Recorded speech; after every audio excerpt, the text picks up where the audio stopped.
Talking about, Bill McChesney, of course, Hall of Fame class at the University of Oregon in 2002, passed away, unfortunately, in a traffic accident back in 1992 at 33 years old. Was a 1980 U.S. Olympic qualifier. Didn't get to compete because of the U.S. boycott during those 1980 games, but still just a long-lasting impact that he has made,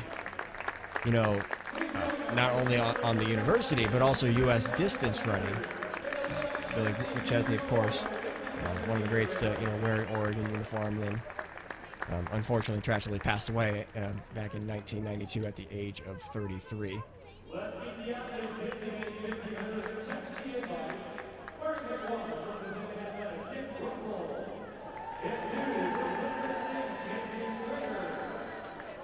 So in his honor, we have this men's invitational 1500 in a field.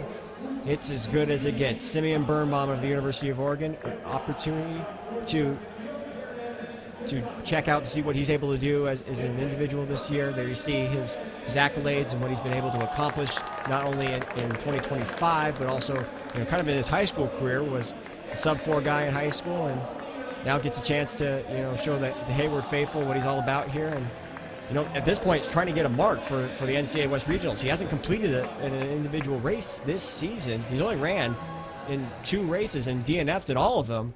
But now this is his chance, to get that regional qualifier, and he's got some good company around him too in this race.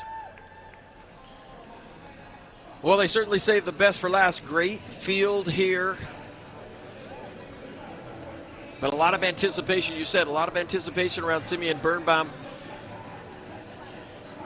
Remember Rapid City, South Dakota. He ran there in high school, but he went 3:57 back in 2023 at the Hoka Festival of Miles. But there were also 3 other high schoolers that went under 4 flat in that race. That's just how good high school miling has become in the last couple of years. But there you see Birnbaum, the tall figure with the sunglasses on the far left, now easing into the single file line. We got Balaj with pacing duty. Sean McGorty, the former Stanford standout, there in second, representing Swoosh Track Club. And then Birnbaum, of course, back there in that 6th position.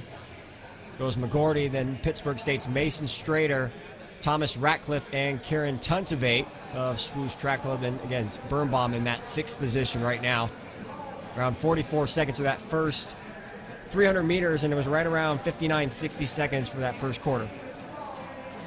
Well, and Tuntavate's somebody who we're certainly familiar with here training in this area, running on this track. We've seen him win some big races here, Oregon relays. We saw him run at the Twilight last season as he sits back there now in 5th position.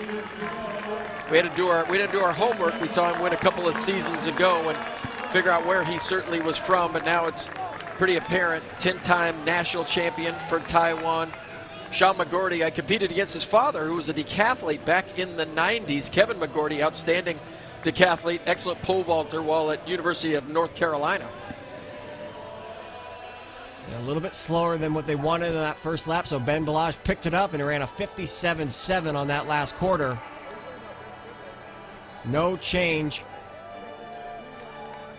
in the group right now. It still remains McGorty, then Strader, Ratcliffe, Tuntavate, and then Birnbaum in that 6th position. Again, to get into the NCAA top 48 for the West Regionals, it takes 3:40.94. And if you want to get a U.S. qualifier for the Outdoor Championships, it takes 3:35 to 3:39. At the bell lap they go now. It's still McGorty in the front. And Tuntavate moves just right behind him. And Birnbaum moving on up now into that 4th position. And Balaj takes a look over his shoulder. Steps aside. And Birnbaum now to the outside in lane 2, challenging with Tuntavate. And Simeon Birnbaum out front for the very first time here with less than 200 to go. Well, Ben Balaz looked fantastic. I wonder if he thought about just continuing to run here. He looked fresh up front, but he took him through 1,200 meters really, really solidly. Into the final stretch now. Birnbaum looks over his right shoulder. He's got Ratcliffe on his side. Ratcliffe tries to go with him. The kick of Birnbaum still lives on. Simeon Birnbaum gets the job done and gets the win here. And the McChesney 1500 and moves up to number 18 in the NCAA Division I ranks.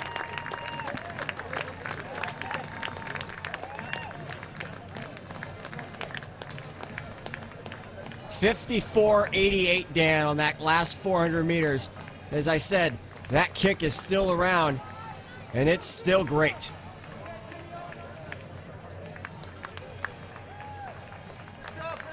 Well, he looked like he was in total control in the last 400 meters.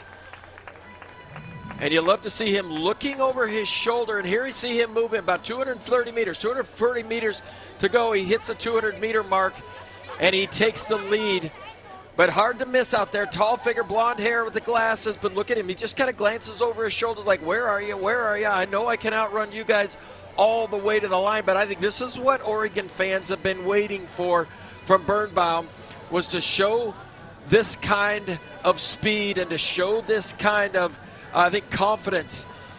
And when he is on, he is a tough guy to beat. Now think about this stadium completely full, an NCAA championship, and Birnbaum running for a title. Things will get really interesting here in a month's time.